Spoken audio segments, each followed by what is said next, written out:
Natunton sa aklan ang pinaghahanap na miyembro umano ng Kidnap for Ransom Group. Hindi pera ang hinihinging kapalit ng grupo ng suspect, kundi droga. At nakatutok si John Consulta, exclusive.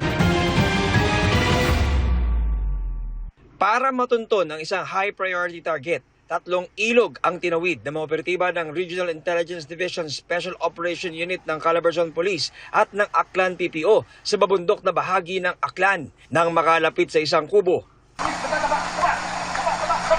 Naresto ka namin sa kidnapping. May karapatan kang manahimik kung magsawalang tibo. Arestado ang 26 anyos na bahagi umano ng isang Kidnap for Ransom Group.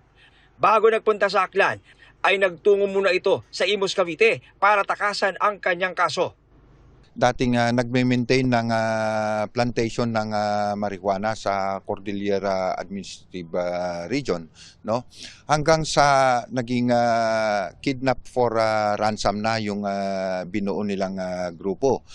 Ayon sa Regional Intelligence Division 4A, kung minsan, imbis na pera, droga, tulad ng marijuana bricks ang dinidemanda bayad ng grupo kapalit ng kalayaan ng kanilang mga biktima.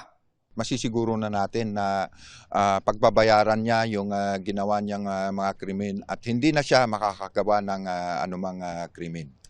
Sinusubukan pa namin makuha ang panig ng inaresto na ibinibiyahe na papuntang La Trinidad, Benguet. Para sa GMA Integrated News, John Consulta, nakatutok 24 oras.